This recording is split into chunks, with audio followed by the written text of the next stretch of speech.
नमस्कार जय जगन्नाथ मु सोनी आपन को स्वागत करछि सोनी किचन यानी ब्लॉग चैनल को। आशा करछि जगन्नाथ कृपारू आपण माने समस्ते भलरे थिबे। जोड़ी थांतु भलरे थांतु सुरक्षित थांतु। वीडियो को फास्ट टू लास्ट जाए देखुथिबे।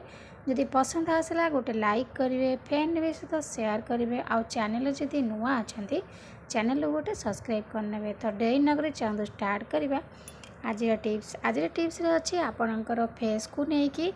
तो ये आपणकर फेस रे पूरा फेशियल परी काम दब। आपड़ जदि बाहर को कड़े बाहर तो अध घंटा पूर्व आपको लगातु देखिए आपणकर फेस रो चमक आप निजे देखले जानीपारे केते सुंदर भाव में आपणकर फेस ग्लो करिवो। तो ये देखो तो मुझे र मिल्क कंचा क्षीर। कंचा क्षीर रे आपणकर लैक्टिक एसिड अच्छी जोटा कि आपणकर स्किन को पूरा हाइड्रेट करिवो। एंटी इन्फ्लेमेटरी प्रॉपर्टी अच्छी कंचा क्षीर रे। विटामिन सी एंड मिनरल्स अच्छी आपणकर ये जो कंचा क्षीर रे ये हेल्प करता है स्किन को ग्लो करने, स्किन को मॉइस्चर रखा, स्किन को सॉफ्ट रखा, माने ब्राइट करिवो आपणकर फेस। कंचा क्षीर आपणकर स्किन ने पूरा टोनर भली काम करता है। तो देखिले आपण कंचा क्षीर गुण भी जानिले। तो ये गोटे स्पून ठू अधिक हम मुझे जाइए र मिल्क। तो ये आम अलग जिनस आड करनवा। वीडियो को बिल्कुल भी स्किप करूँ कहना स्किप कले आपड़ किसी भी जानीपारे। तो कौन कौन जिनस आम ये व्यवहार करवा जोटा कि आपणकर फेस पाई निहाती माने बहुत बढ़िया काम करिवो आपणकर स्किन ग्लो करने। तो तापर आम नहीं जावा नेक्स्ट जिनस नहीं जावा ग्राम फ्लोर माने बेसन आपणकर फेस को पूरा क्लींजर भली काम करिवो आपणकर फेस रे बेसन ग्राम फ्लोर। तो देखंतु एठी मो हाफ स्पून नहीं जाइए ग्राम फ्लोर जोटा कि आपणकर डेड स्किन सेल को रिमूव करिवो, स्किन को पूरा स्मूथ करिवो। बेसन रे आपणकर एंटी बैक्टीरियल प्रॉपर्टी अच्छी, एंटी इन्फ्लेमेटरी प्रॉपर्टी अच्छी। आपणकर आक्ने दूर करिवो, बैक्टीरिया को सब मारिवो। आपणकर स्किन ने पूरा टेक्सचर चेंज करदेव। याकू आप फेस पैक भाव डेली आपणकर फेस रे व्यवहार करें। स्किन को पूरा ब्राइट करिवो, स्किन ने पूरा टोनर भली काम करिवो। तो बेसन रो बहुत किछि गुण अच्छी। आगर लोक मैंने केवल बेसन हलदी लगेकि से मुँह को बहुत चिकचिक करते ना फेस वाश थिला ना साबुन लगाउथिले। मुँह खाली बेसन लगेकि मुँह से धोउथिले।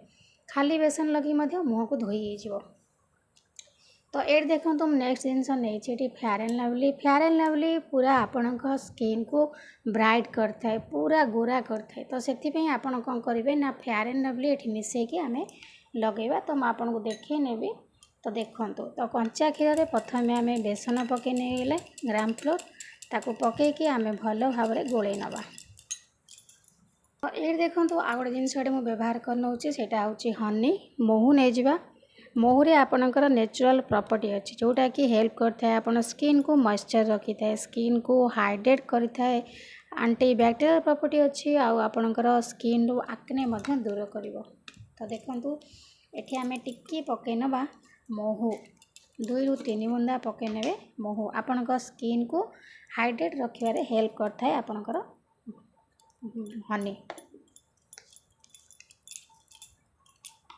तो होगा रेडी। एथर आम पकई नवा टिके फेयर एंड लवली। तो ये जो रेमेडी मुझे आपको देखा आपड़ जेको जगह को बाहर पदा को तो बाहर पूर्वर आपड़ ये रेमेडी को लगे पदा को बाहरतु अध घंटा रखिकी मुँह धोई नियंतु। देखिए आपणकर स्किन स्ट्रक्चर पूरा चेंज होमती लगे आप पार्लर जाकि सांगे सांगे फेसियाल होगी आसने। हाँ मन रखिथे आपको आप भल भाव में मिसातु। 4टा जाक जिनस आपमती भल से मिसवा दरकार। तो ये गोटे नेचुरल रेमेडी आप मार्केट में मिलता इाड़ू सियाड़ू जिनस लगे स्किन को अजथा खराब करने अपेक्षा घर जिनस नेचुरल जिनस लगातु जद्वारा कि आपणकर स्किन बिल्कुल डैमेज हेनी। स्किन बहुत ग्लो कर, दाग दूर हम, आपणकर स्किन टेक्सचर पूरा चेंज हो। तो देखो भल भाव में मिसई नहीं गली। आपणकर फेस रे कौन मेकअप रखिए नहीं, मेकअप को भल भाव धोई ने। धोई सारापर ये रेमेडी को लगातु अध घंटा रखला आपणकर फेस को धोई नियंतु। तापर देखिए आपणकर फेस रो चमक। तो निजे न लगले जानीपारे केते सुंदर भाव में ग्लो करुच्ची। तो ये भाव में मुझे हाथ में लगे देखी नौची। आपड़ एमती मुहरे आपणकर लगातु। लगे सारापर अध घंटा रखंतु। रखी सारा परे आपणकर फेस को धोई नियंतु।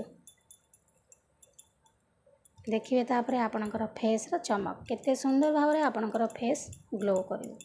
तो देखो ये मुझे लगे नहीं गली हल्का हल्का करके मसाज करनवा। मसाज कर सारा पर सुखापी छाड़देवा।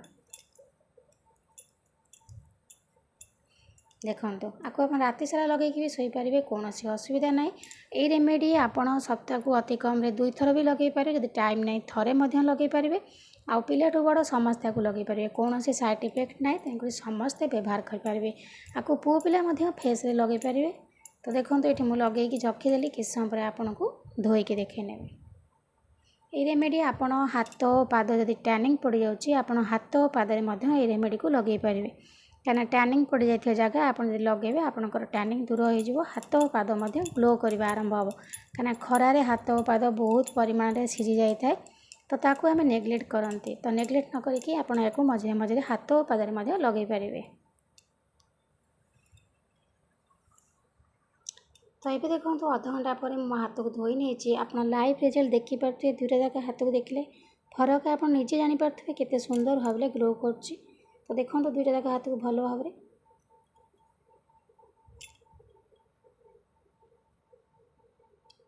तो देखिले तो आप सांगे सांगे आपण सामने मो रिजल्ट देखली केते सुंदर ग्लो कर।